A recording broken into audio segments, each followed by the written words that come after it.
Sinisilip ang mga taon na nagdala sa akin dito, hindi ko maiwasang isipin kung kailan nagsimula ang aming relasyon. Nagkita kami sa kolehiyo, parehong puno ng pangarap, at agad na nakaramdam ng koneksyon. Si Kay ang lahat ng gusto ko, maganda, matalino, at puno ng buhay. Ginugol namin ang lahat ng aming oras ng magkasama at tunay akong naniniwala na natagpuan ko na ang aking soulmate. Mabilis na lumalim ang aming relasyon at akala ko ay nakatadhana kami para sa habang buhay na kaligayahan. Ngunit habang lumilipas ang panahon, nanaig ang realidad. Ang mga walang alalang araw ng aming kabataan ay nagbigay daan sa mga responsibilidad ng pagiging adulto. Ang babaeng minahal ko noon ay nagsimulang pakiramdam na parang isang estranghero. Ang aming mga buhay ay naging abala sa pagpapalaki ng mga anak, pamamahala ng mga karera, at paglalayag sa mga dinamakan ng pamilya. Ang pag-ibig na dating nagliyab ng napakatingkad ay nagsimulang kumupas at natagpuan ko ang aking sarili na nakakulong sa isang kasal na malayo sa fairy tale na aking inakala. Narating ng aming kasal ang isang breaking point. Ang pagiging malapit ay lumiit hanggang sa halos wala, nangyayari marahil isang beses sa isang buwan kung ang aking asawa ay hindi nagtatampo. Noong mga unang araw, ang aming pisikal na relasyon ay madalas, 4 o 5 beses sa isang linggo. Ang kanyang pagnanasa at enerhiya sa silid-tulugan ay bahagi ng kung ano ang nagtulak sa akin sa kanya, ngunit ngayon siya ay nagbago. Hindi na ang kaakit-akit at masiglang babae na pinakasalan ko, siya ay naging malayo at walang interes sa pagiging malapit, halos parang kinasusuklaman niya ito. Si Kay ay may 2 nakababatang kapatid na babae, sina Katie at Kathy. Lahat ng 3 ay kilala sa pagiging masaya at masigla, lalo na sa silid-tulugan, at natuwa ako nang pinili ako ni Kay. Nagpakasal kami 12 taon na ang nakalipas pagkatapos siyang mabuntis sa kolehiyo. Pareho kaming mga senior at nagmamahalan, nagpaplanong magpakasal pa rin. Ang aming anak na babae na si Sally ay ipinanganak 5 buwan pagkatapos ng kasal, kasunod ng aming anak na lalaki na si Kevin makalipas ang 1 taon at kalahati. Parehong spoiled ang mga bata ng kanilang ina, ng kanyang mga kapatid na babae, at ng kanyang mga magulang na palaging minamaliit ako dahil hindi ko maibigay ang mga luho na gusto nila para kay Kay. Ang kanyang mga magulang, na hindi nagtrabaho ni isang araw sa kanilang mga buhay, ay nabubuhay sa mga pamana. Nauubos na sila ng pera ngayon, ngunit ako lang ang nakakaalam niyan dahil sinuri ko ang mga talaan ng ari-arian ilang taon na ang nakalipas. Ang mga kapatid na babae ni Kay ay may tig-2 anak. Si Katie ay kasal kay Ron, na nagpapatakbo ng 5 dry cleaning store para sa kanyang ama. Si Kathy ay kasal kay Mark, na nagmana ng isang bahay at ilang pera nang mamatay ang kanyang mga lolo't lola. Nagmamay-ari siya ng isang marketing firm bagaman hindi ko pa siya nakikitang nagtatrabaho. Tulad ni Kay, masaya sila sa mga party ngunit walang silbi pagdating sa tunay na trabaho. 2 taon na ang nakalipas, nakaupo ako sa aking home office na bigo matapos kong alagaan ang aking sarili sa shower noong umagang iyon at tiningnan ko ng maigi ang aking buhay, halos walang ex, isang tamad na asawa na hindi nagtatrabaho, 2 anak na hindi ako nirerespeto at nagmana sa kanilang ina, isang trabaho na kinamumuhian ko kung saan tinatreto kami ng kumpanya na parang mga lingkod, isang bahay malapit sa kanyang mga magulang kung saan umuulan ng nyebe sa loob ng 4 na buwan ng taon. Lumaki ako sa timog at kinasusuklaman ko ang lamig, isang 10 taong gulang na kotse na orihinal na sa asawa ko hanggang sa masira niya ito. Ipinagpalit ang aking kotse at binili ang kanyang sarili ng bago dahil hindi siya makapaghintay na maayos ang kanya. Hindi rin ako pinapayagang magmaneho ng bagong kotse nang hindi nakakaranas ng berbal na pang-aabuso, at walang Z. Nagbabayad kami para sa isang bahay na masyadong malaki dahil kailangan naming tumira malapit sa kanyang pamilya. Nagbabayad para sa isang maliit na asong inbred na nangangailangan ng gamot upang mabuhay. Nagbabayad para sa isang katulong 2 beses sa isang linggo dahil ang gawaing bahay ay labis na nagpapagod sa kanya para sa 10 taon na ang nakalipas. Ang maliit na pagtaas sa Zix ay tumagal ng 2 buwan, ngunit narito pa rin ang katulong. Nagbabayad kami para sa isang clubhouse at membership sa spa para makasama niya ang kanyang mga kaibigan at kapatid na babae. Hindi ako naglalaro ng golf at hindi pa ako nakakapunta sa spa. Lingguhang bayad para sa mga bagong damit at hairstyling dahil kailangan niyang magmukhang maganda para sa kanyang mga obligasyon sa lipunan. Nagbabayad para sa mga aralin sa tennis para sa kanya at sa mga bata bagaman wala sa kanila ang mahusay at hindi kailanman naglalaro. Mananatiling high ang mga bata 24/7 kung kaya nila.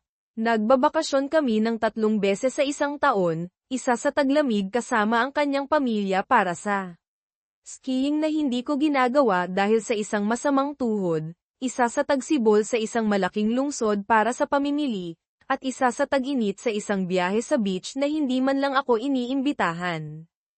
Ang Pasko at Thanksgiving ay palaging ginugugol sa mga bahay ng kanyang pamilya. Ang aking mga magulang ay nakatira sa isang maliit na bungalow sa isang beach sa timog ngunit ang kanilang bahay ay masyadong maliit upang bisitahin, isang asawa, 2 anak, isang biyenan, 2 hipag, 2 pamangkin, 2 pamangkin at 2 bayaw, na lahat ay kinukutya ako dahil wala akong pamanang pampamilya na nagpapadali sa buhay. Nagtatrabaho ako ng maraming oras ngunit ang aking asawa at mga anak ay hindi pinahahalagahan ang pagsisikap na ginagawa ko upang maging komportable ang kanilang mga buhay at higit sa lahat, ang aking asawa ay nanloloko sa akin. Eksakto, isa siyang manlolokong sinungaling. Hindi ko ito natuklasan ng hindi sinasadya. Ilang buwan bago muling suriin ang aking buhay, gusto kong malaman kung bakit tila determinado si Kay nang walang sex. Nawalan na ba siya ng interes o nakakakuha nito sa ibang lugar kaya nagpa siya akong mag-imbestiga. Nabubuhay tayo sa isang digital age kung saan madaling makakuha ng spyware, recorder, camera at monitoring software. Nagsimula ako sa pamamagitan ng paglalagay ng isang recorder sa kanyang kotse na nakakonekta sa baterya ng kotse para sa walang limitasyong power at nag-set up ng isang Bluetooth station sa garahe upang automatikong mag-download ng mga recording sa aking home PC. Pagkatapos ay nag-install ako ng mga discrete camera sa bawat silid ng bahay maliban sa mga silid ng mga bata at tinapan pa ang mga panlabas na lugar tulad ng patio, pool at garahe, na lahat ay direktang nagpapakain sa aking computer. Mula sa mga unang footage, nalaman ko ang phone code ni Kay na itinago niya sa akin. Bandang 3 AM, na-access ko ang kanyang telepono at nag-install ng monitoring software na nagpapahintulot sa akin na pakinggan ang lahat ng kanyang mga tawag at basahin ang bawat mensahe.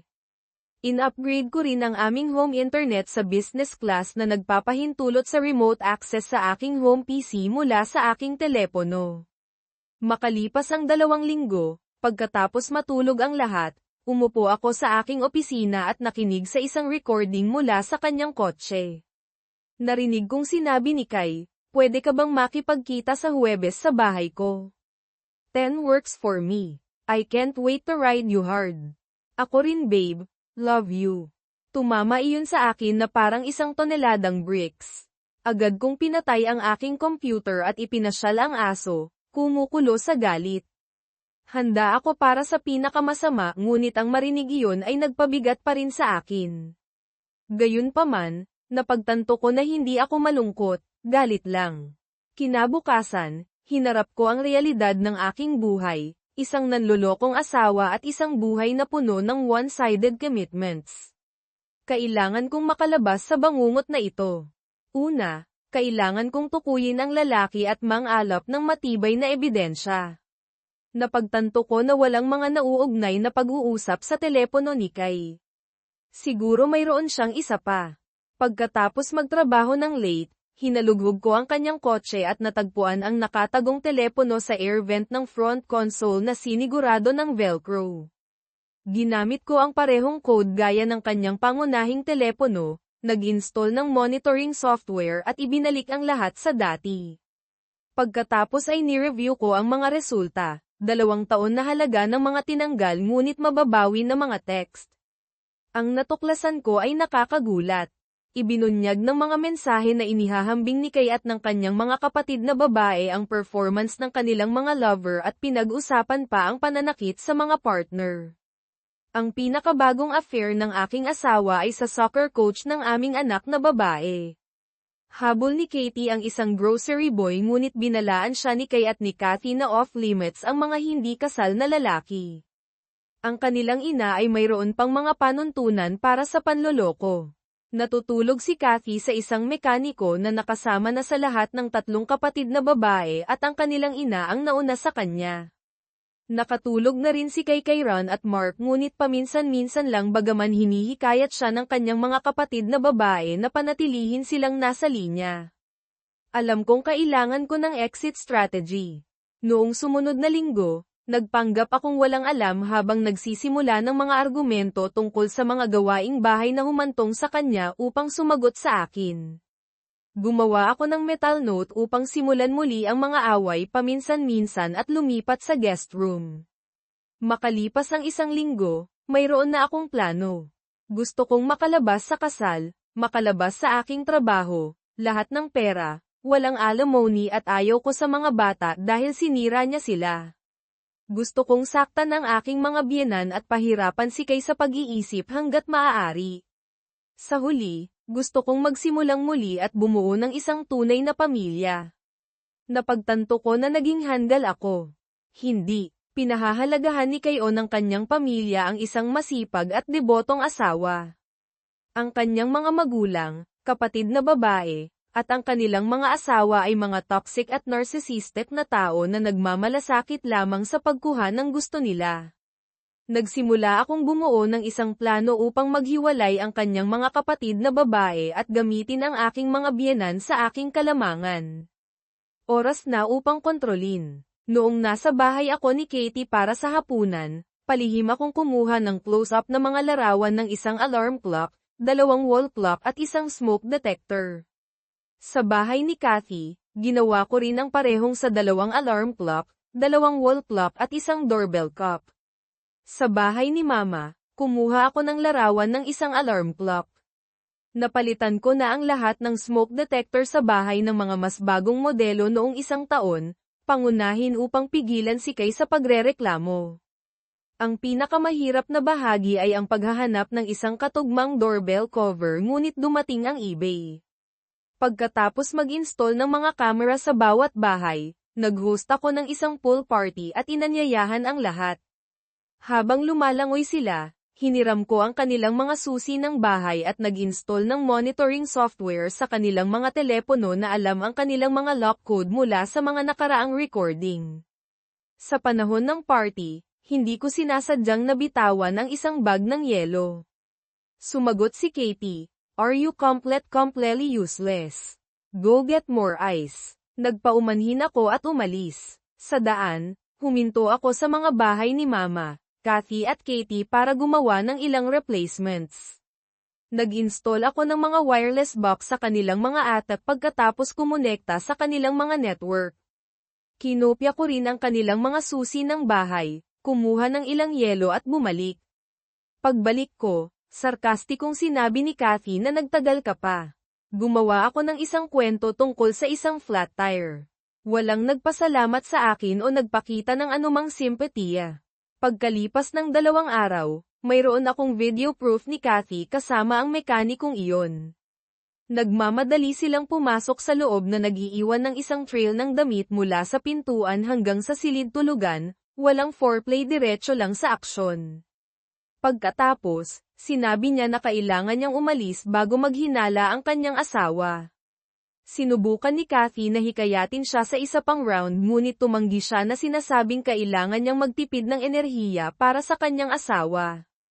Pagkaalis niya, ipinasok niya ang kanyang phone code sa harap ng camera na itinala ko.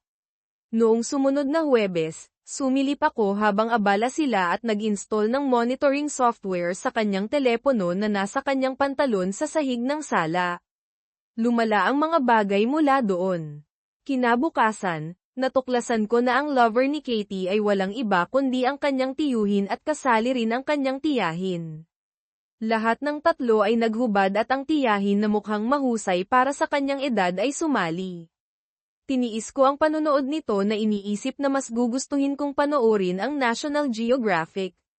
Kalaunan ay nahuli ko ang aking asawa sa aming silid-tulugan kasama si Cheryl, ang asawa ng aming kapitbahay, isang nakamamanghang redhead.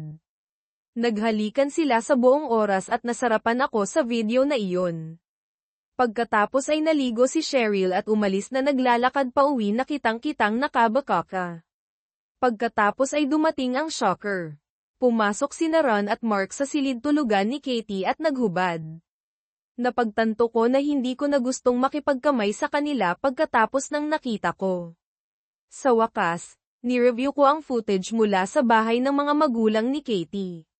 Nilaktawan ko ang karamihan nito na ayaw kong makita silang naghuhubad ngunit nahuli ko ang tiyo ni Katie kasama ang kanyang ina habang ang kanyang ama ay nanunood mula sa isang silya sa tabi ng kama.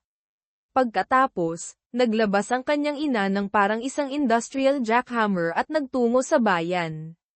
Ang ingay ay maaaring yumanig sa buong bahay. Mas madali kaysa sa inaasahan ngunit mas kakaiba. Nagtaka ako. Pwede ko bang pakuha kay Morgan Freeman na magsalaysay ng mga video na ito? Malamang na nagtataka ka kung ang video na ito ay nakuha ng legal. Sino ang nagmamalasakit? Hindi ko planong dalhin ito sa korte. Ang layunin ko ay tiyakin na walang gustong mapunta ito sa korte. Bago ko ibahagi ang alinman sa mga video, kailangan kong tanggalin ang mga recorder upang maiwasan silang masubaybayan pabalik sa akin. Kailangan kong kunin ang mga kamera sa kanilang mga bahay, na madali lang.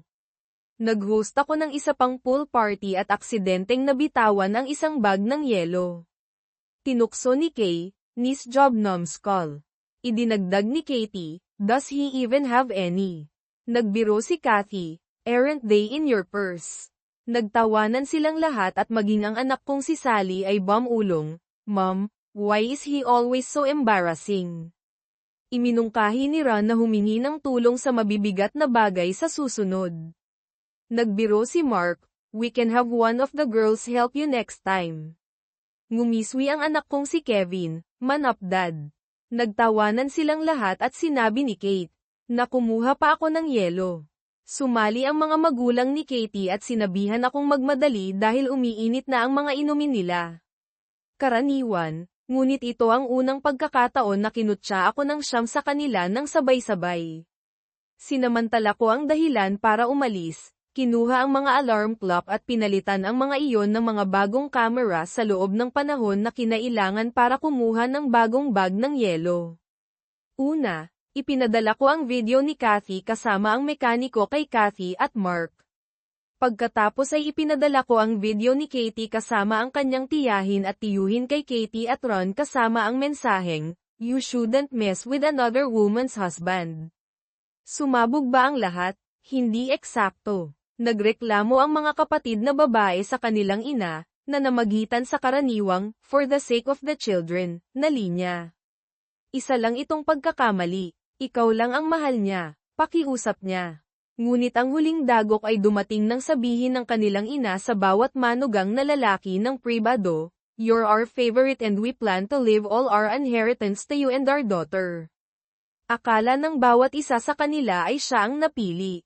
Upang itulak pa sila, ipinadala ko kay Ron at Mark ang kanilang sariling mga nakakakompromisong video kasama ang mensaheng, "This will go public if you don't file for divorce on grounds of infidelity within a year. No homeowner deserves to stay married after what she did."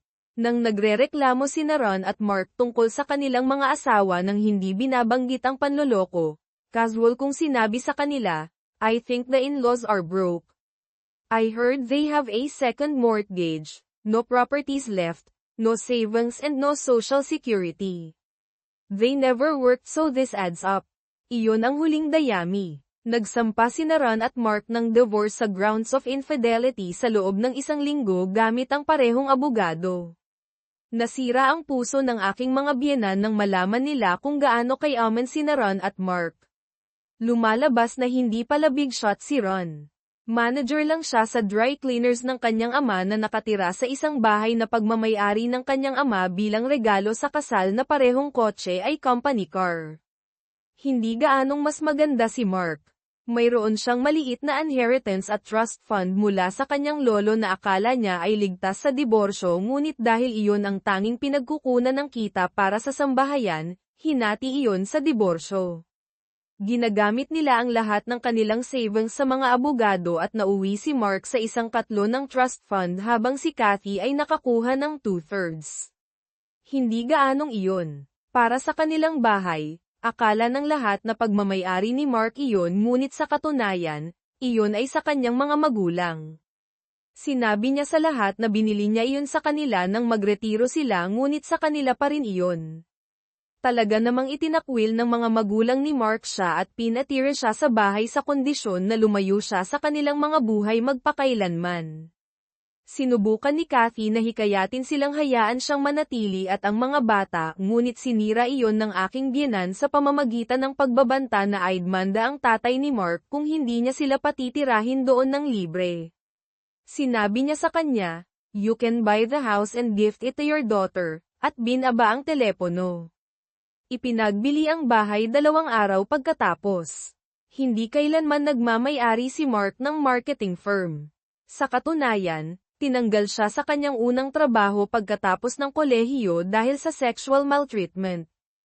1 linggo pagkatapos, napunta ang aking biyenan sa kulungan na may restraining order pagkatapos atakihin ang asawa ng mekaniko. Naniniwala siya na ang asawa ng mekaniko ang nasa likod ng mga incriminating video at sinampal siya sa isang coffee shop. Bad move. Sinuntok ng asawa ng mekaniko kasama ang kanyang mga sanggol sa isang stroller ang aking biyenan na nabali ang kanyang ilong at nagbigay sa kanya ng 2 black eyes. Ang buong insidente ay nahuli sa mga kamera ng coffee shop at isang nakatagong kamera sa kotse ng aking biyenan. Habang naghihintay sa pulisya, nagtanong ang asawa ng mekaniko, "Why do you think I sent the videos?" Sumagot ang aking biyenan na nanlilibak pa rin sa kabila ng kanyang nabaling ilong, "He said you weren't good in bed.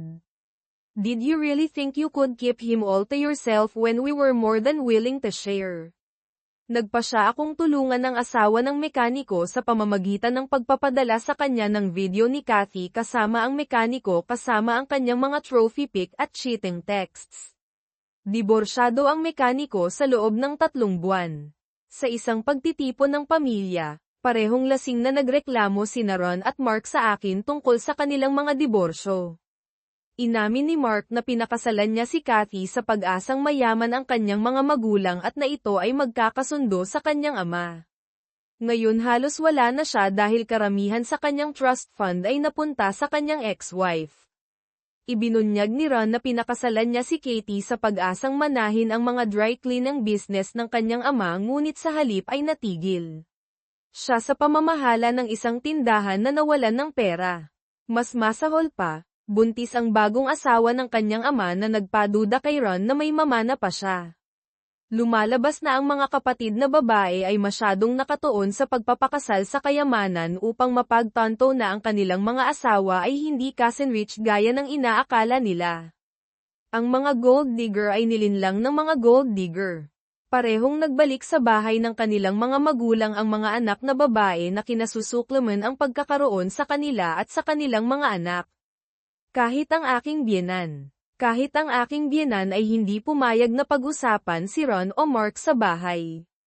Naging miserable ang lahat. Pagkatapos ay naisip ko, paano ko masisiguro na ang mga anak ko ay hindi magiging katulad nila? Nagreklamo, kailangan ba talaga nating tiisin yung 2 mangkukulam na yun at yung mga talunang anak nila? Dahil diborsyado na ang mga kapatid ni Mrs., kumikita na ang maliit kong libangan. Bahagyang gumanda ang buhay sa bahay, at kinumplemento pa ako ni Mrs. bilang pangunahing nagtatrabaho, kumpara sa mga ex ng kapatid niya. Bagamat ginawa rin nilang biro yun. Habang nagpapagaling si mother-in-law sa operasyon sa ilong, natamasa ko ang maikling pahinga mula sa pakikialam niya.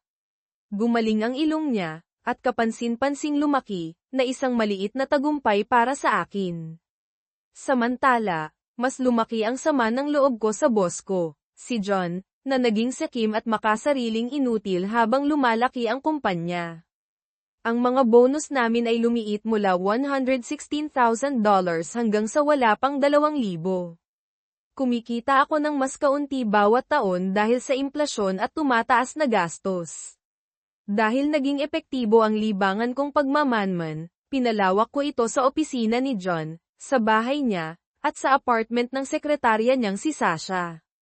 Sabi-sabi na may relasyon sila, at hindi mahirap kumpirmahin. Nakakuha ako ng kopya ng susi sa apartment ni Sasha noong isang meeting ng management at nag-install ng mga camera at monitoring software na may access sa mga telepono nila. Natuklasan kong nagkikita sila tuwing Huwebes sa apartment ni Sasha. Nakakuha ako ng video evidence ng lahat. Palagi kaming magkasundo ni Sasha sa trabaho, hindi tulad ng ibang lalaki. Hindi ako natatakot kay John o interesado kay Sasha romantically. Karamihan sa mga babae sa opisina ay malamig sa kanya. Professional man amit si Sasha, madalas nakasuot ng mahahabang palda na abot sa binti, at may bilog na mukha. Akala ko mataba siya. Gayunpaman, pagkatapos kong makita ang mga video mula sa apartment niya, napagtanto ko na malayo ito sa katotohanan. Regular mag-workout si Sasha at fit na fit, bagamat nagbibihis siya ng malalaking t-shirt para maiwasan ang atensyon. Minimal din ang makeup niya, na nirerespeto ko. Si John naman, 62nd man, kaya hindi ko kailangang panoorin ng matagal ang kanilang mga video ng pagtatalik. Pagkatapos ng 4 na linggong pagmamanman, nag-resign ako sa trabaho. Ako ang bumuo ng software ng kumpanya mula sa simula at nagpa siya akong gumawa ng sales module na may predictive planning features. Alam kong kakailanganin ni John ang tulong ko para tapusin ang kasalukuyan niyang mga proyekto. Nagkataon, ang isa sa mga pinakalumang bahagi ng code ay nasira at nawawala ang mga backup. Isang inosenteng pagkakamali. Nagsimula akong magtrabaho mula sa bahay kaya hindi gaanong nagbago ang routine ko. Pagkalipas ng 2 linggo, nagmamakaawa si John na bumalik ako. Nakipagnegosasyon ako ng kontrata na doble sa dating hourly rate ko, na nangangahulugang kaya kung ay quadruple ang dating salary ko na may overtime. Sinulat kong muli ang nasirang code mula sa memorya, pinahusay ito, at nagdagdag ng mga bagong features na hiniling ng sales team. Kailangan ng mga adjustments ang ibang modules para gumana sa bagong module, pero pinaganda pa ng mga enhancements ang sales module ko. Nagustuhan ng mga customer ang mga updates, at naging matagumpay ang software ni John at ang bago kong software ng kumpanya. Pagkatapos ng 30 araw, pinalawig ng walang katiyakan ang kontrata ko. Nang sumunod na linggo, nakatanggap ang asawa ko ng liham mula sa isang abogado tungkol sa isang kamag-anak na pumanaw. Nakipagkita kami sa mga abogado at nalaman namin na ang kanyang great-uncle, na walang naiwang malapit na pamilya, ay nag-iwan ng trust fund na nagbibigay ng $4,000 bawat buwan sa isang miyembro ng pamilya na may magandang moral na karakter. Kung ang taong yun ay may anak at pinangalanan ito sa kanya o sa kanyang yumaong asawa, tataas ang halaga sa $20,000 bawat buwan.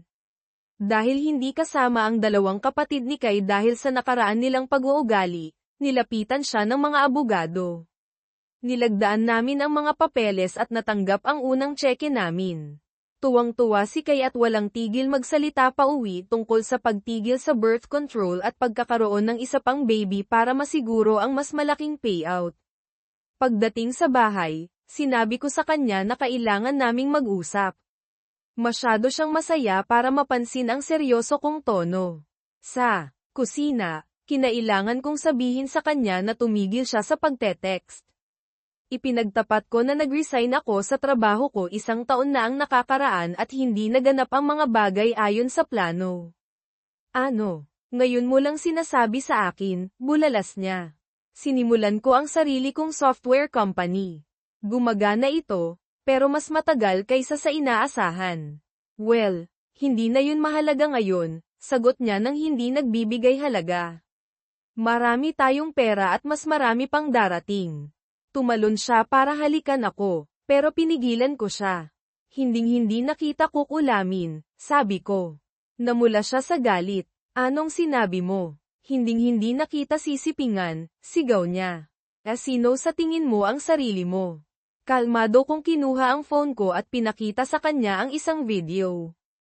Naaalala mo noong nakakuha ang mga kapatid mo ng mga tape mula sa asawa ng mekaniko? Nakakuha rin tayo, pero binura ko ang kopya mo para hindi mo malaman. Itinago ko ang akin, just in case. Pinatugtog ko ang video. Gulat na gulat siya. Nakatigil, dilat ang mga mata, nakabukas ang bibig, nakalaylay ang mga braso sa gilid niya. Sinabi ko sa kanya na nakipagkita ako sa asawa ng mekaniko at nagmakaawa ako sa kanya na payagan kaming magkasundo. Ipinaliwanag ko na pinayagan kitang makasama ang ibang babae dahil hindi ko kayang tugunan ang pangangailangan na yun.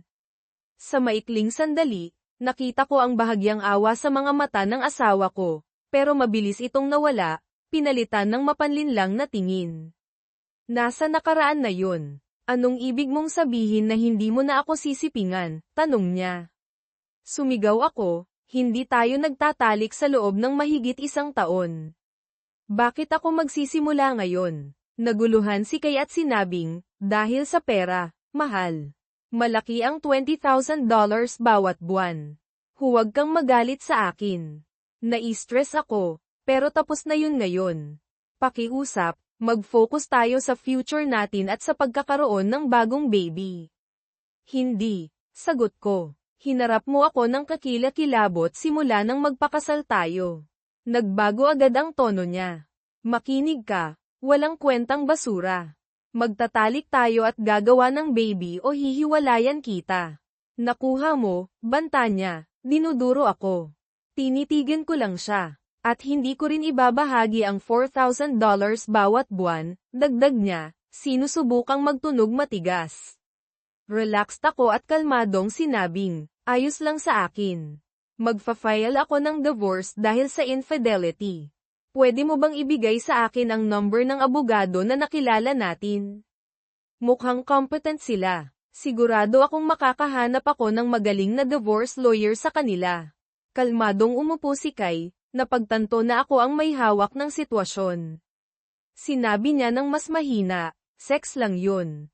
Hindi ko siya mahal. Ikaw lang ang mahal ko. Huwag nating itapon ang lahat ng taon na pinagsamahan natin. Nahuhuli na ako sa mga bagong rules, sagot ko. Ang pagsisinungaling, ang panloloko, lahat yun pagkakamali. Mahal kita at gusto kong bumalik ang lahat sa dati. Sang-ayon ako. Punta tayo sa kwarto ngayon, suhestyon niya, sabik. Alam kong mahal mo ako, sabi ko, umaasa. Hindi, nagsisinungaling ako, sagot niya. Nakita mo ba kung gaano kadali mong pinaniwalaan ako? Nakakatuwang mapunta sa kabilang panig, hindi ba? Kung mahal mo talaga ako, susubukan mong pagtrabahuhan ito, pagpapatuloy niya sa matalas na tono. Sige, tama ka. Pagsisikapan ko ang relasyon natin, pagpayag ko, sinusubukang pag-aanin ang tensyon. Alam kong mahal mo ako. Gusto mo bang bumawi sa akin sa kwarto? Tanong niya, lumalambot ang boses. Hinding-hindi na ako makikipagtalik sa'yo, matatag kong sagot. Gulat na gulat si Kay. Pero sinabi mo lang na pagsisikapan mo ang relasyon natin, itinuro niya, naguguluhan. Oo. Sinabi ko, nagsisinungaling ako, pag-amin ko, nakakaramdam ng kakaibang paghihiwalay. Mas nagiging madali ito habang mas ginagawa mo. Mukhang may iyak na si Kay. Sorry, nagbibiro lang ako. Talaga bang sinasabi mo yan? Tanong niya, nanginginig ang boses. Hindi talaga. Nagsinungaling ulit ako, sabi ko ng malamig. Wow! Talagang nagiging mas madali ang pagsisinungaling para makipag-usap sa isang taong nagtitiwala sa iyo, hindi ba? Puna niya na may mapait na tono.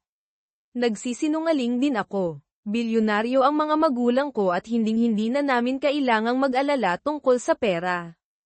Hinding-hindi kita iiwan at magkakaroon ka ng unlimited allowance habang buhay. Nakasimangot na sinabi ni Kay, hindi nakakatuwa. Hindi ba mahirap makipag-usap sa isang taong nagsisinungaling sa mukha mo para makuha ang gusto nila? Sorry, hindi na ako magsisinungaling sa'yo. Pangako ko, sinusubukan kong wakasan ang laro. Titigil ka na ba sa pagsisinungaling sa akin? Tanong niya, puno ng pagdududa ang boses niya. Oo, titigil ako, tinitiyak ko sa kanya. Tumulo ang luha sa pisngi ni Kai. Mahal kita ng buong puso. Mahal ka ng mga anak mo. Iniisip ng mga kapatid ko at mga magulang ko na ikaw ang pinakamagaling na asawa sa buong mundo, sabi niya na lumalambot ang boses. Hindi ako sigurado kung naniniwala ako sa'yo. Medyo walang respeto sila noong isang araw, sabi ko, nag-iingat pa rin. Hindi, alam mong hindi yun totoo. Nagbibiro lang sila. Magdaos tayo ng party ngayong weekend para makita mo kung gaano kakamahal ng lahat, suhestyon niya. Sinusubukang kumbinsihin ako. Mukhang masaya yan. Nandito ba si Mark at Ron? Tanong ko. Sinusubukang magtunog interesado. Oo, ang buong pamilya, kumpirma niya. Okay ba ang Sabado ng hapon? Tanong ko, nagtatakda ng pansamantalang plano. Sure honey, maganda yan. Pagsang-ayon niya. Pagkatapos, may bahid ng pagdududa, dagdag niya, hindi ka na nagsisinungaling sa akin, hindi ba? Hindi. Ang pagkakaroon ng lahat ay magiging isang hindi malilimutang karanasan, sagot ko, sinusubukang tiyakin sa kanya. Magaling, isang malaking party para ipakita kung gaano kakamahal ng lahat, sabi niya habang yakap ako habang nakaupo ako, hinahalikan pa ang tuktok ng ulo ko. Swerte ko, sa guest room ako natutulog sa loob ng mahigit 1 taon at nag-install ako ng deadbolt pagkatapos kong lumipat, palaging nakakandado ang pinto. Noong mga 5:00 ng umaga, narinig ko ang alarm clock sa bahay at sinubukan ng isang tao na buksan ang lock sa pinto ko, pero hindi gumana ang deadbolt. Siguro akala ng isang tao ay makakasilip sila sa kama ko ng maaga. Tinawagan ni Kay ang lahat ng kamag-anak para imbitahan sila. Nakakatawang pakinggan ang mga tawag niya. Kinailangan niyang suhulan ang mga kapatid niya ng ilan sa $4,000 para papuntahin sila. Madali si Ron at Mark, pananggakwa niya sila ng naa, kung magpapakita sila. Hindi interesado ang mga magulang niya hanggang sa marinig nila ang tungkol sa $20,000 bawat buwan. Nagpaplano na ang tatay niya kasama si Kay kung paano ako lokohin sa pera pagkatapos ipanganak ang baby. Ang pinakamasakit ay ang makita si Kay na kinakailangang kumbinsihin si Sally at Kevin, ang sarili naming mga anak, na maging mabait sa akin. Binanggit niya ang pera at nag-aatubili silang sumang-ayon. Hindi nagustuhan ang attitude nila, binyantaan niya silang aalisin ang allowance, mga telepono, home computers, at anumang future car kung gagawa sila ng gulo. Mabilis silang nangakong magiging perpektong mga anak para sa tatay nila. Pero huwag mag-alala, hindi masyadong masakit. 7 taon na ang nakakaraan, sinimulan ko silang isipin bilang mga galit na stepchildren, na ganoon din naman ang trato nila sa akin at ang antas ng awtoridad na mayroon ako sa kanila. Akala mo nanalo ako sa loto. Sobrang bait ng lahat. Bagamat nakikita ko ang mga peke nilang ngiti at nakakuyom na mga ngipin. Nakisama ako, nagpapaka-polite. Kinumplemento ko ang mga anak ko sa pag-uugali nila, na sobrang ganda na hindi sila mukhang akin. Binanggit ko kay Kathy na nakasalubong ko ang boss niya na umaalis sa isang downtown hotel, na ikinabahan niya dahil kasama lang siya nito. May asawa siya na may 4 na anak, pero sinusubukan niyang kumabit sa isang mas mayaman na lalaki. Natagpuan ko si Ron at Mark sa may bar at tinanong ko sila tungkol sa social life nila ngayon na single na sila. Nang banggitin nila ang isang partikular na club, sumimangot ako at ipinaliwanag na narinig ko na doon naglalasing ang mga diborsyado at sinasamantala sila. Namutla sila. Binog ko kasi ang bago nilang apartment. Casual kong sinabi sa father-in-law ko na akala ko nakita ko siya at ang kapatid niya kasama ang isang batang babae na nagngangalang Anli sa isang restaurant. Ang tingin ng mother-in-law ko ay kayang tunawin ang bakal. Alam kong transgender woman si Anli. Nagkita sila sa isang hotel. Kalaunan, biglang nangailangan ng refill sa inumin ang father-in-law ko kahit puno pa ito. Siguro hindi niya ibinahagi ang mga detalyeng yun sa asawa niya. Sa wakas, nag-iisa ako kasama ang mother-in-law ko sa may pool. Walang nang ahas na umistorbo. Sinabi ko na ang ganda na makita ang lahat na magkasama ulit. Binanggit niya na nananatiling magkaibigan si Ron at Mark at naging roommates pagkatapos ng divorce, pero iminungkahi ng mga mata niya na pinaghihinalaan niyang higit pa sila sa magkaibigan. Dagdag ko na babawi rin sina Katie at Kathy bagamat ang pagpapalaki sa dalawang anak at ang pagtatrabaho bilang waitress at sekretarya ay mag-iiwan ng kaunting oras para sa romance, lalo na may 10th pang taon bago umalis ang mga apo niya sa bahay. Pagkatapos ay casual kong binanggit kung gaano kagaling ang mga anak ko sa school at nagmungkahi ako ng pool party para bigyan sila ng inspirasyon. Wala sa sariling sumang-ayon siya kahit na alam kong pinawalan na ang pool maraming taon na ang nakalipas para makatipid. Binanggit ko na nakita ko ang asawa niya at ang kapatid niya na tumatawa at kumakain kasama ang pamangkin niya sa isang hotel-restaurant. Ipinakita ko sa kanya ang isang litrato na maingat kong inedit, tinanggal ang mga paa mula sa mataas na takong sa ilalim ng mesa at tinaas ang isang napkin sa kondongan ng asawa niya. Pagkatapos niyang titigan ito ng halos 1 minuto, tahimik niyang hiniling sa akin na ipadala ito sa kanya. Nag-aalab sa galit. Nang sumulyap ako sa paligid, napansin kong nakatingin sa amin ang lahat. Ang mother-in-law ko, na karaniwang maingay at controlling, ay tahimik.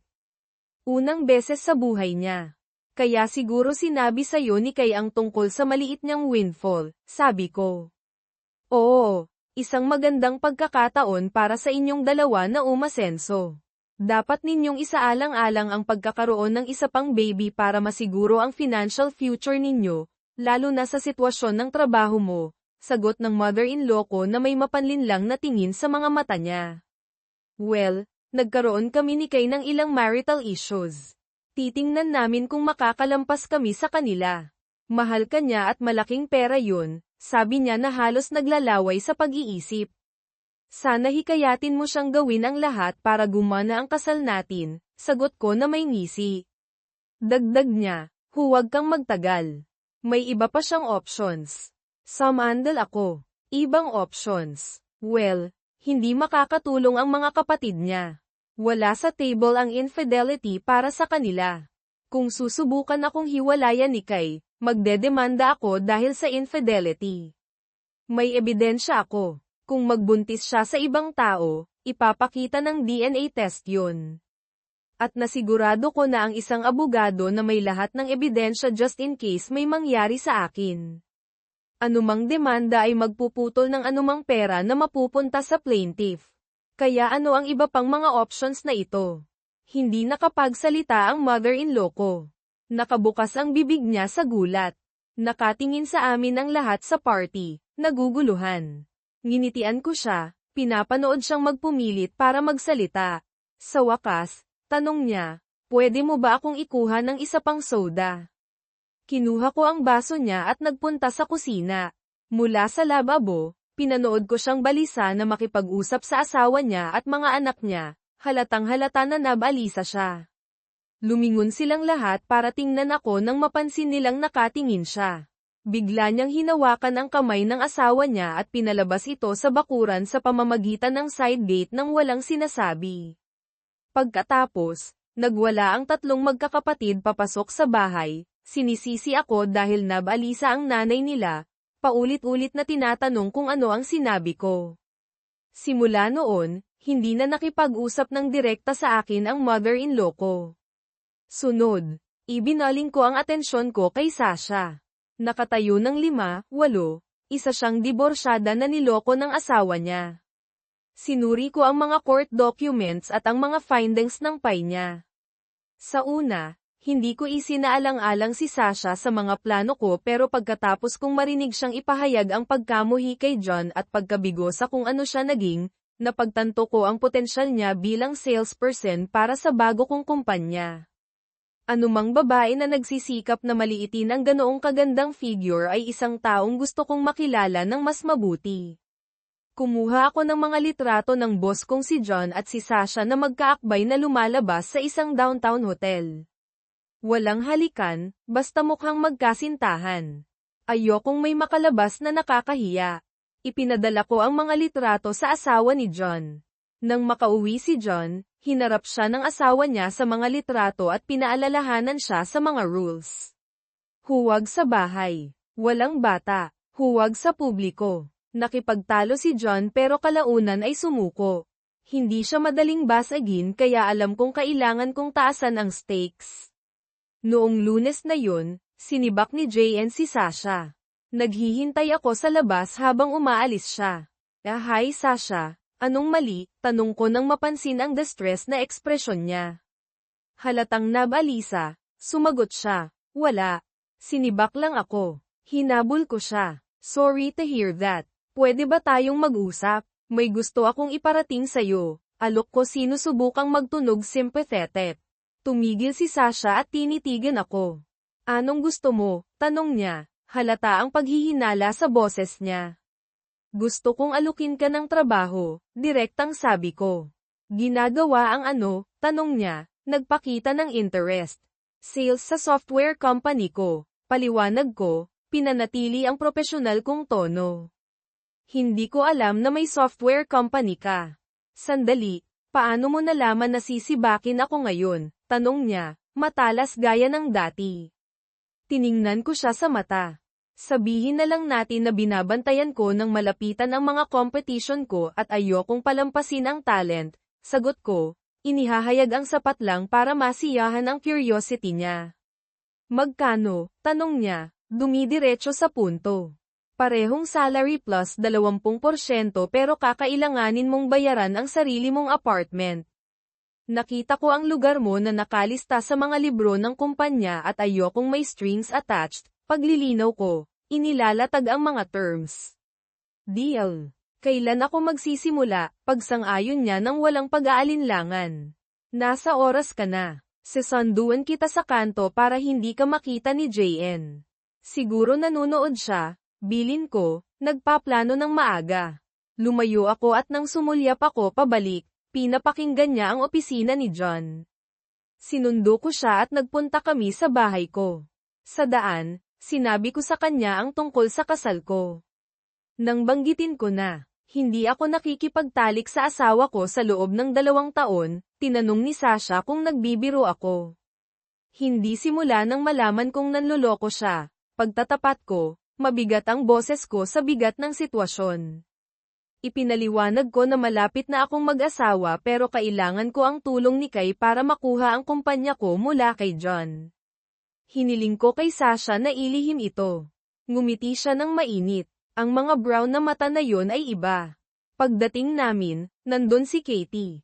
Sino to? Bungad ni Katie na puno ng paghihinala ang tono. Siya ang bagong head ng sales and marketing ko.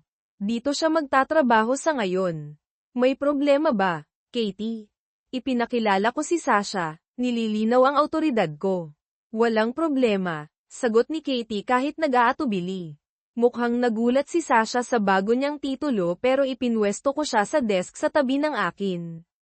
Ginugol namin ang buong araw sa pag-aralan ang bago kong software na humanga sa kanya, lalo na ang sales module. Sa nakalipas na 2 taon gamit ang murang labor at hindi mabilang na oras, sinulat kong muli ang lahat ng programa ni John. Ang bagong software ay 10 beses na mas mabilis, mas maliit, at mas madaling gamitin sa lahat ng mga features na itinuring ni John na masyadong mahal. Binigyan ko si Sasha ng 3 leads na gumagamit na ng sales software ko at mabilis niyang nasigurado ang mga appointment para sa mga demo. Bago umalis si Sasha, sinabi ko sa kanya na magkakaroon ako ng usapan kasama si Kay sa kusina na gusto kong pumunta siya dito. Baka kailangan ko ang tulong mo ngayong gabi, hudyat ko. Naimungkahi ng tono ko ang pagiging seryoso ng sitwasyon. Iniwan kong nakabukas ang pinto ng opisina at tinawag ko si Kay papunta sa kusina.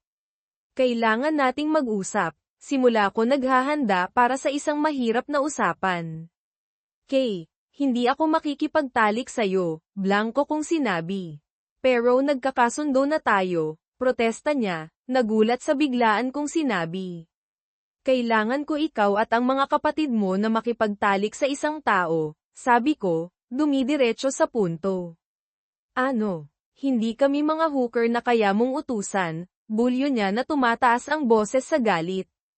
Ano kung manganggako ako na bibigyan kita ng diborsyo para makapag-asawa ka ulit at magkaroon ng lehitimong anak, inaalok ko na subukang pagandahin pa ang usapan. Papayagan mo ba akong magdiborsyo nang hindi nagke-claim ng infidelity? Tanong niya. Lumalambot ang tono habang pinag-iisipan ang panukala. Yep, kumpirma ko. Ngumiti si Kai. Sino ang kailangan naming tulugan? Tanong niya, mas kooperatiba na ngayon. Ang boss ko, si John. Kailangan ko ikaw at ang mga kapatid mo na makipagkita sa kanya sa isang hotel room ngayong gabi. Tagubilin ko, inilalatag ang plano ko. Hindi namin kaya ngayong gabi. Paano na lang bukas? Suhestyon niya. Sinusubukang makipagnegosasyon.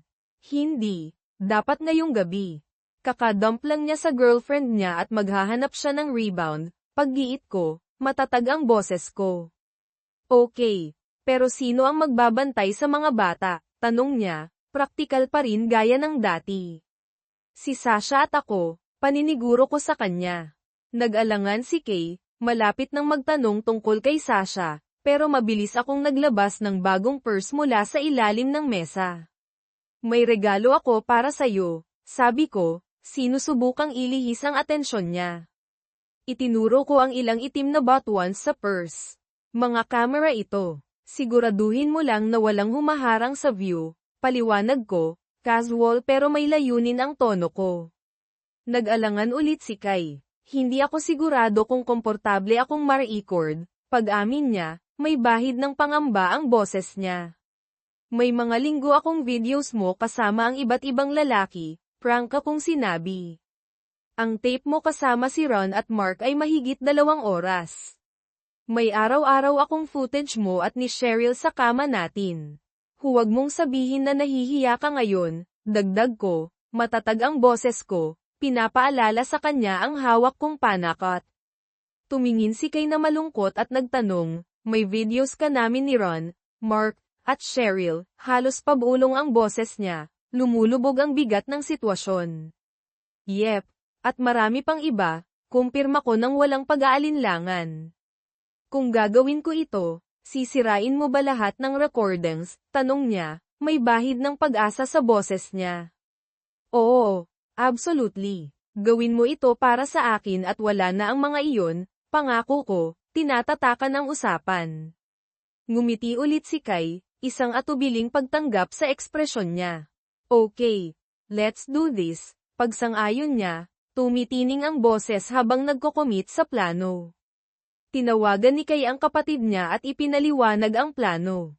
Sa loob ng 20 minuto, dumating sila kasama ang mga anak nila, lahat ay nakasuot ng pinakamaliliit na damit na nakita ko na sa kanila. Hindi ko man lang alam na may ganito si Kay. Pero kapag nag-alok ka ng libreng babysitting, drinks, hotel suite, at news ex-partner, paano pa kaya sila magre-react?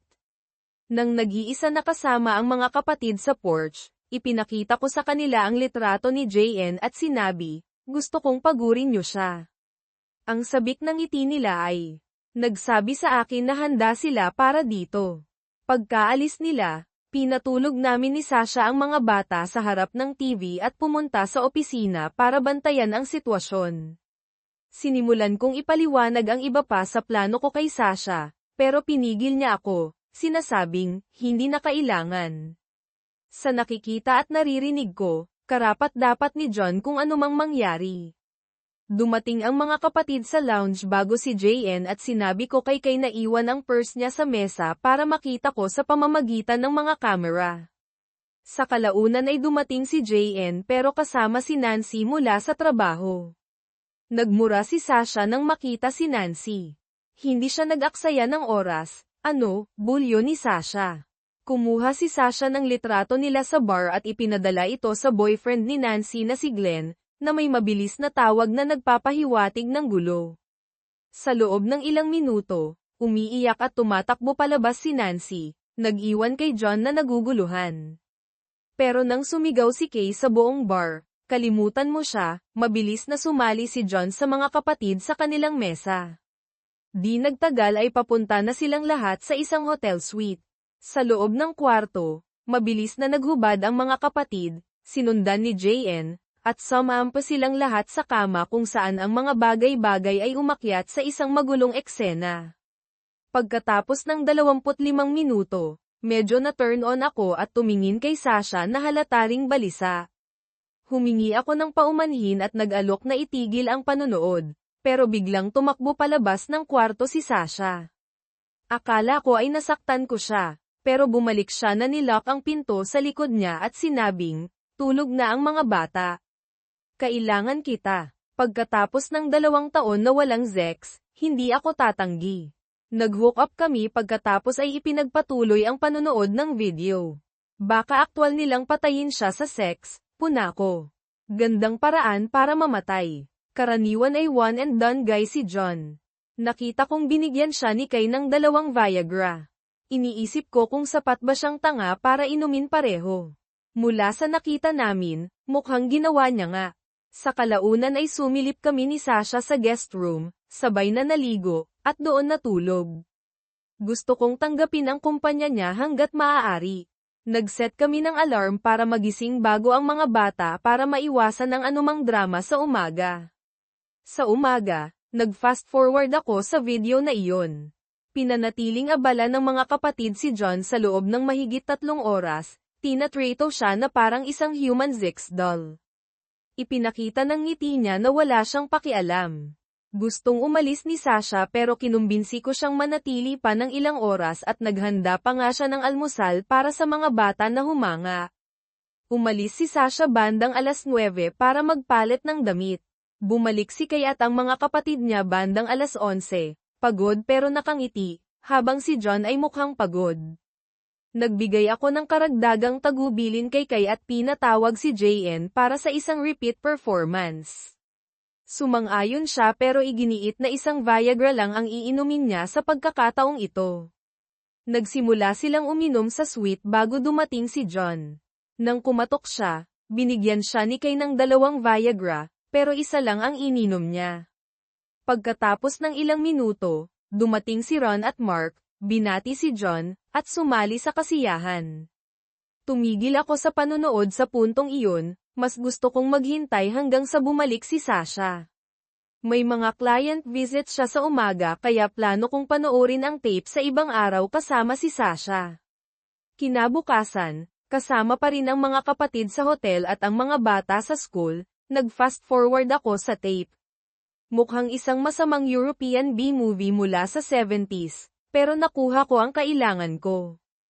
Umakila ako ng apartment downtown, katapat mismo ng opisina ni John, at nagbayad ng maid para panatilihin itong malinis at may stock ng pagkain at tubig. Pinapunta ko doon ang 3 kapatid para makipagkita kay John araw-araw pagkatapos ng trabaho, kasing dalas ng pinayagan niya. Kapag sinubukan ni John na lumiban ng isang araw para magpahinga, binigyan ko ang mga kapatid ng tips kung saan magtatambay para hindi niya sila maiwasan. Para panatilihing motivated si Katie at Kathy, pananggakuan ko sila ng 10% ng $220,000 na buwanang allowance ni Kay kapag diborsyado na siya at nagkaanak. Sumang-ayon si Kay dahil alam niyang manghihingi sila sa kanya at kung wala sila, walang diborsyo. Sa kalaunan ay nagpadala ako ng highlight reel ng mga aktibidad ni John sa kanyang asawa. Binlock out ang mga mukha ng lahat maliban kay John. Noong una, akala ko ay maaaring mabaygo ang plano ko dahil ang asawa ni John ay kapansin-pansing kaakit-akit at kawili-wili, anak ng isang lokal na mob boss. Nang umuwi si John, kinaladkad siya ng asawa niya sa kwarto, hinubaran, at itinali sa kama. Pinatugtog niya ang video sa kanilang malaking TV habang nagmamakaawa ng kapatawaran si John. Nang walang sinasabi, naglabas siya ng isang higanteng paddle at sinimulang paluin siya. Sa wakas ay sinabi niya sa kanya, "Didiwarsyuhin kita. Kung lalaban ka sa akin, ilalabas ko ang mga video na ito sa lahat ng kakilala mo." Tumango si John na natatakot. Idinagdag niya, Aalis ako para sa 1 linggo sa isang yacht kasama ang boyfriend ko. Pagbalik ko bukas ng umaga, inaasahan kong papalitan ang mga kandado at wala ka na rito magpakailanman. Wala kang makukuha mula sa bahay na ito maliban sa mga damit sa sahig at kotse mo. Kung babalik ka pa, magkakaroon ng mga kahihinatnan. Habang naglalakad siya palabas, sumigaw si John sa pamamagitan ng kanyang buzzle, pero malamig siyang sumagot, huwag kang mag-alala, sasamahan ka ng 2 lalaki palabas. Magandang buhay. Kinabukasan, kinaligan ng 2 malalaking tahimik na lalaki na nakasuot ng suit si JN. Nang gumalaw siya papunta sa banyo, naglabas sila ng mga armas, pinilit siyang magbihis ng mabilis, at umalis. Naghintay sila hanggang sa umalis siya. Nag-file ang asawa ni John ng diborsyo noong araw ding iyon. Kahit na nasaktan, abala si John sa mga kapatid para pagtuunan ito ng pansin. Nagsimula siyang tumira sa apartment, na nagpapadali para sa kanila na kontrolin siya. Nang makita nila ang mga pasa sa kanyang puwit, tumawa sila at pinalo pa siya ni Katie hanggang sa umiyak siya.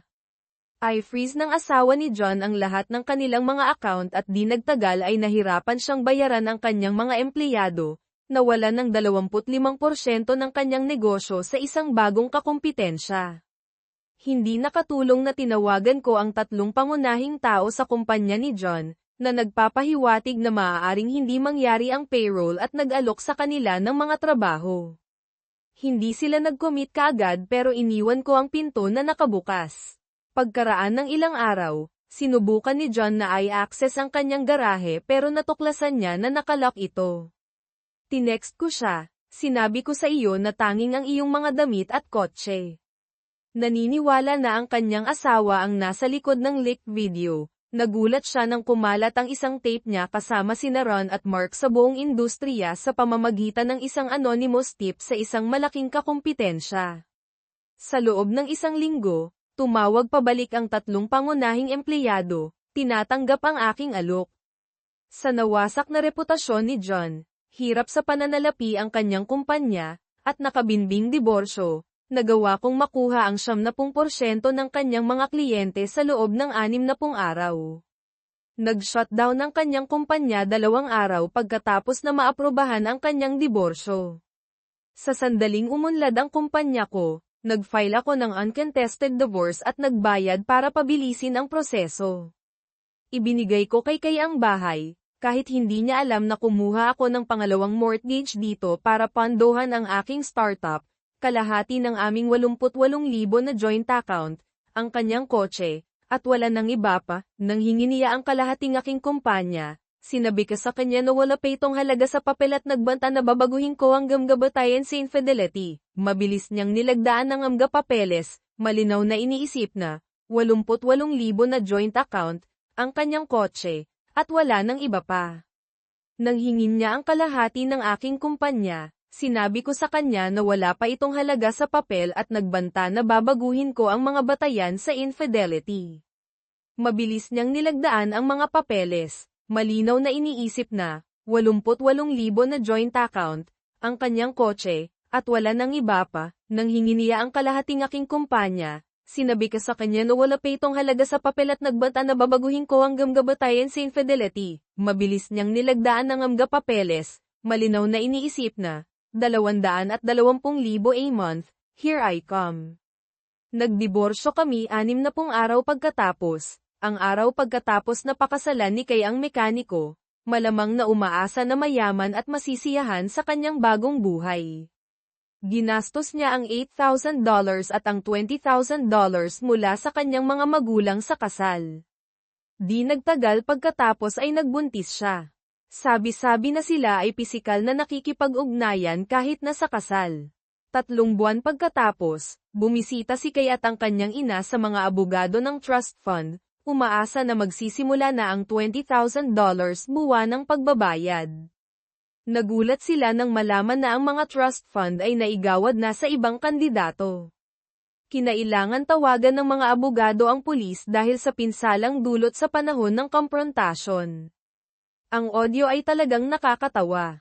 Pagkaraan ng ilang linggo, Nagpakita si Kay sa aking bahay na nakasuot ng maikling pulang damit na walang underwear. Sinusubukang buksan muli ang settlement sa diborsyo. Pinaalalahanan ko siya na final na ang diborsyo at muli na siyang nag-asawa. Nag-alok siya na magbalikan at itinaas ang kanyang damit, nagtatanong kung nami-miss ko siya. Kumuha ako ng litrato at nagtanong kung pahahalagahan ng kanyang bagong asawa na makita ito. Pagkatapos ay isinara ko ang pinto. Kinatok niya ang pinto, sumisigaw at umiiyak, nagmamakaawa sa akin na huwag ipadala ang litrato. Sinabi ko sa kanya na hindi ko gagawin basta't hindi na siya babalik.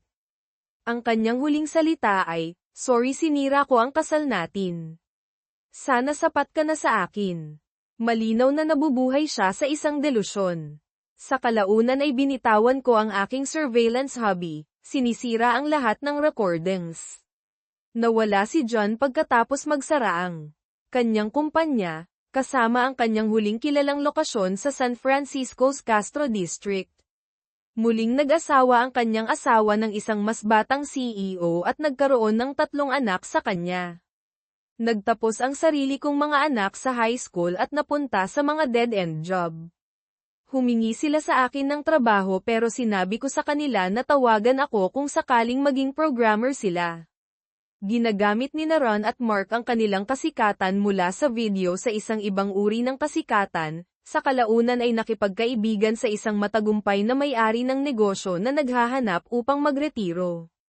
Napunta si Katie sa isang mas magandang lugar.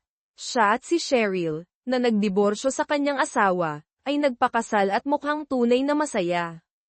Ang mga magulang ni Kay ay nawala ang kanilang huling ari-arian at sa kalaunan ay nagdiborsyo. Bawat isa ay naghiwalay ng kanilang mga landas. Si Kay mismo ay nanatiling kasal sa loob ng halos 1 taon bago mawala ang kanyang bahay at iniwan ng mekaniko. Nagtatrabaho siya ngayon bilang isang waitress, nakatira sa isang trailer, at pinalaki ang anak ng mekaniko. Para sa mga nakipag-cheat sa aking asawa at sa iba pa, hindi ko sila pinatawad. Pagkatapos mawala ni Kay ang pera ng trust fund, ipinadala ko ang lahat ng mga incriminating videos at voice recordings sa kanilang mga asawa at kamag-anak gamit ang personal email ni Kay. Nagpadala ako ng mahigit 300 emails at kinloan ang kanyang telepono para matiyak na natanggap ang mga mensahe. Nagpadala si Kay sa akin ng isang galit na text na inaakusahan ako na sinira ang aking pangako na sirain ang recordings. Sumagot ako, "Salamat sa paggawa ng katapatan na hindi kailangan sa ating kasal." Ginawa nitong mas madali ang pagkuha ng gusto ko. Hindi na siya sumagot. Tungkol sa mga diborsyo, natuklasan ko ang 13 kaso na nauugnay kina Kay, Kathy, at ang kanilang mekanikong lover. Ang mekaniko, nakilala sa kanyang big tol, ay nagdulot ng 8 diborsyo sa pamamagitan ng pang-aakit sa mga asawa ng ibang lalaki at pagpapadala ng mga derogatory texts tungkol sa kanilang mga asawa. Si Katie ay karamihan nakikipaglandian sa mga single na babae kaya hindi siya direktang nagdulot ng anumang diborsyo. Si Kathy naman ay responsable para sa 10 diborsyo, na walang humantong sa pagkakasundo dahil nawala ang lahat ng respeto ng mga asawa sa kanilang mga asawa pagkatapos nilang yumuko ng napakababa. Ang aking biyenan ay nagdulot ng 1 diborsyo at si Kay ay direktang responsable para sa 13 na may 2 pagkakasundo. Ang mga numerong ito ay nagkukwenta lamang para sa mga direktang diborsyo. Ang ilan sa mga lalaking nasangkot sa ibang mga babae na humantong sa karagdagang mga diborsyo at ilang mga pag-aresto dahil sa nagresultang mga komprontasyon. Sa kabutihang palad walang namatay bagamat may mga seryosong kahihinatnan para sa lahat ng sangkot. Ang mekaniko, na pinangalanang Lefty pagkatapos ng isang insidente kasama sina Katie at Cheryl, ay natapos na may permanenteng nasirang tool na baluktot ng 90 degrees sa kaliwa. Sinubukan niyang magsampa ng kaso ngunit ang pagpapaliwanag kung paano nangyari ang kanyang pinsala sa panahon ng Zex ay nagpahirap. Ang mga detective na humahawak sa kaso ay nahirapan na panatilihin ang kanilang seryosong mukha. Tungkol sa ex-wife ni Lefty, nakipagkita ako sa kanya para humingi ng paumanhin sa sisi na natanggap niya sa panahon ng mga diborsyo ng kapatid. Nagbiro siya tungkol sa insidente kung saan sinira niya ang ilong ng aking biyenan, na tinatawag itong highlight ng kanyang taon. Tinanong ko kung nakikipag-date siya at ipinakilala ko siya sa aking kamakailan lamang diborsyado na 6-2 na kapitbahay na dating naglaro ng rugby. Interesado siya at nagkasundo sila pagkatapos ng isang barbecue sa aking lugar. Ginugol niya at ng kanyang mga anak ang gabi sa kanyang bahay at hindi na sila umalis. Nagpakasal sila 6 na buwan pagkatapos kasama si Sasha na 7 buwang buntis bilang isang bridesmaid. Para sa akin, umuunlad ang aking negosyo. Bago magretiro, nakakuha si Sasha ng 3 pangunahing kliyente na tinitiyak ang tagumpay ng kumpanya. Nagpakasal kami ng mabilis. Hindi ko maiwasan. Patuloy ko siyang binubuntis. Inaasahan na namin ngayon ang aming pang-4 na anak. Lumipat kami malapit sa aking mga magulang sa isang beachfront property kung saan mainit ang 300 araw sa isang taon. Nakatira kami sa isang maliit na bahay ngunit ginugugol ang karamihan sa aming oras sa malaking likod na deck kasama ang aming 3 malalaking aso. Tinuruan ko ang mga aso na tumahol at umungol sa isang larawan ng aking ex-wife kung sakaling magpakita siya na naghahanap ng pera. Sa kasamaang palad, ang isa sa mga lokal na vet assistant ay kamukha ng aking ex kaya kailangan niyang magtago kapag nasa paligid ang aking mga aso. Bago kami nagpakasal, ipinakita ko kay Sasha ang lahat ng mga detalye ng aking hobby. Tinanggap niya ito bilang isang babala ngunit tumawa at sinabi sa akin na wala siyang dapat ikabahala. Isang perpektong tugon. At oo, tulad ng maaaring. Nahulaan mo, ako ang executive ng trust sa pangalan ng tiyuhin ni Kai. Isinasara ko ang trust upang mabawi ang aking pera at simulan ang aking bagong buhay.